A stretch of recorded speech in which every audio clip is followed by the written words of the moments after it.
Hi, Crystal. I am making a prep video that is specifically for the virtual training that you'll be doing with Kentucky. There have been some changes based on a meeting that we had with them this week. Sorry. And basically, they have asked that the amount of screen time be cut back to no more than half a day.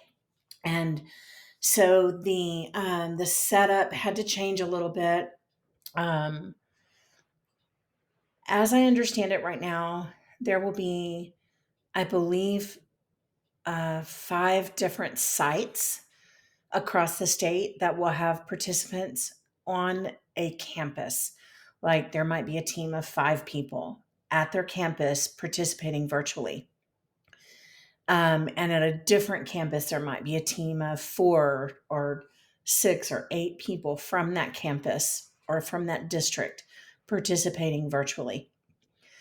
Also, as I understand it, there will be someone from the Kentucky, from the State Department, or from one of the regional coordinators that will be on site with these teams.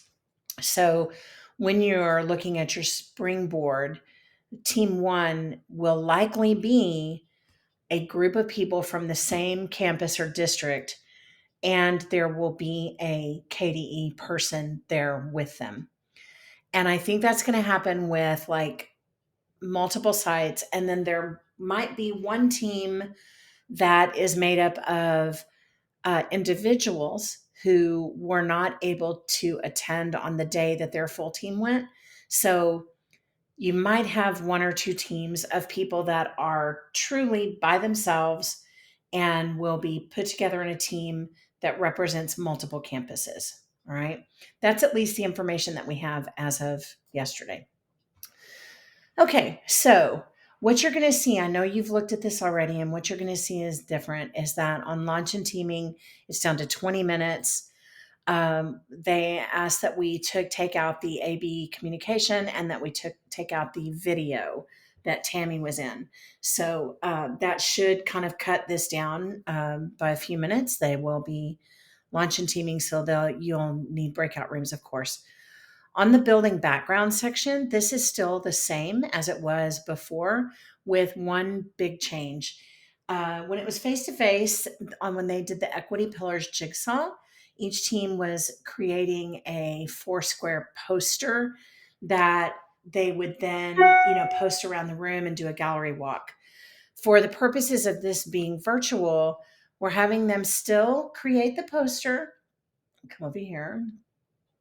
When they get down to this, they will still create the poster, but there is an additional bit of information here about take a picture of your poster and add it to the Jamboard. So this will be a way for them to do a virtual gallery walk. So I created a Jamboard where they take a picture, add it to the corresponding board. So each of the five pillars has a board that just has a title there. What would be a good thing to point out to them as they're creating their poster is to notice the orientation of this is landscape instead of portrait.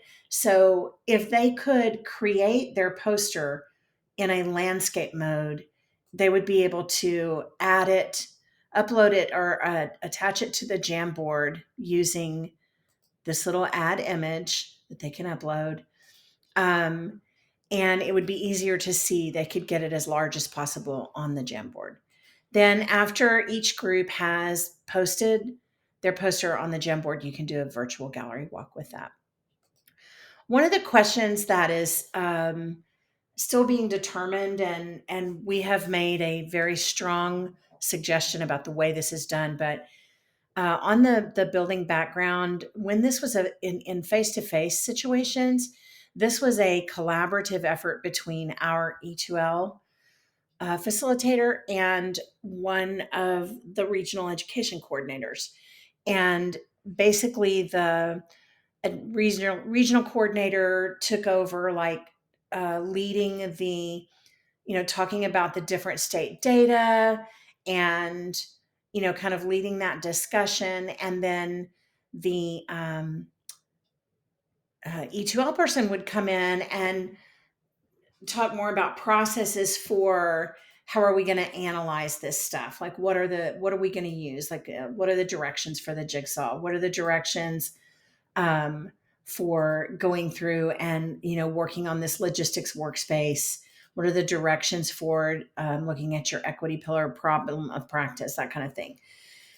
Because this will be virtual and across the state, and there will be multiple KDE and coordinators there, we ask that they identify one person to collaborate with you on this portion.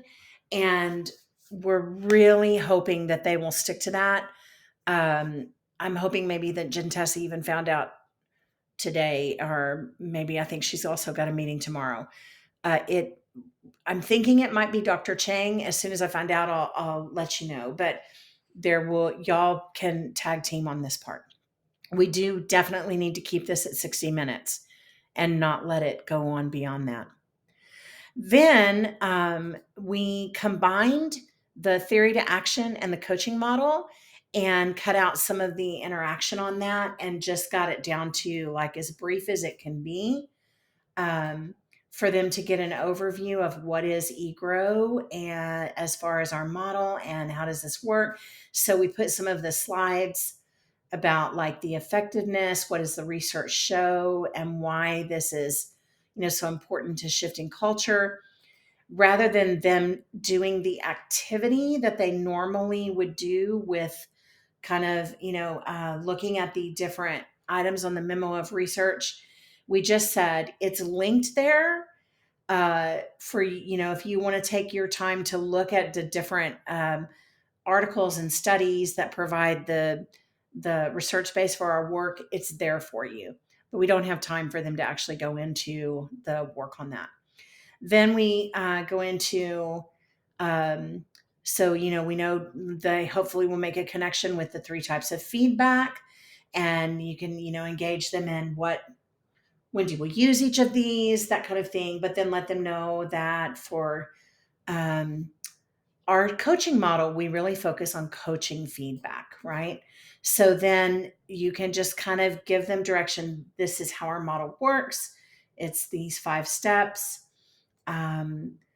We coach on these professional competencies for your leadership coaching, and then maybe show this cycle and ask them to just kind of, at this point, like, what are they seeing? What do they notice? What questions might they have about the eGrow process at this point? Then you can go into a little more detail about what happens at each step, and the kind of the game changers, the thing that really helps us stand out from other coaching models. And then give them the chance to do a little reflection using the eGrow model workspace that is on their team agenda. All right. So this should cut back. We used to have this at like 45 minutes, and including the theory and the coaching model, cut it back to where there's less interaction, but it's just more targeted. And they have a place at the end to really respond to the questions about how does, so far, what they know, this support their equity playbook work and their own professional growth on their workspace. Then we'll go ahead and go into the fishbowl. And on the fishbowl conversation, it's really the same as it was before, where they have a workspace within their individual plan where they can record their insights as they're watching the fishbowl. And then afterwards, you can, kind of debrief a little and then ask them to complete the Connect Extend challenge questions that they have on their workspace, which connects them to their equity playbook and district problem of practice. All right. In the last few minutes, you'll let them know that their next steps for the afternoon session are going to be the leadership rubric analysis and the professional learning plan, and that their KDE or regional coordinator person will stay there with them and work with them as needed. You will also be available after lunch. And even though you're not there and you won't be um, directly facilitating anything, what we are hoping is that they will recognize that even as the KDE people start working with them, that there are going to be questions, there's going to be a need for clarity. They might have they might even come up with the need for some, some need to knows that come up. So we told the KDE people that you could be just on call, just be there in the I honestly don't remember if it's going to be Teams or if it's going to be a Google Meet. Let's assume it's a Google Meet, that you'll be there in the Google Meet on standby to support them in any way they need in the afternoon. So anyway, that's kind of what it is. When you look at their Springboard, it is different here in that some of the things are cut off that they aren't going to be using. It stops after this fishbowl reflection. However, the virtual version of their personal reflections and plan has those things. And then rather than cutting off the other things that you won't be facilitating, I did leave, or I added these next steps protocols and professional learning and action plan at the end, in hopes that those KDE and regional coordinators actually do lead them through these steps. The same thing you'll see um, in your slide deck here. When we get to the place where it says lunch break, sorry, you'll do your closure there. You'll end. Sorry, let me come back here. You'll end under next steps by telling them, okay, we're about to go to lunch. We've done these outcomes, and now in the afternoon, these are your outcomes that are coming for the afternoon. So for this point, we're going to ask you to give feedback on the morning session. Thank you so much. Then after the lunch break, you will again say, be there. If they come in and they have questions about the rubric analysis, or if they need support, all of those slides that were in the regular part of the day are still there in your slide deck for after lunch.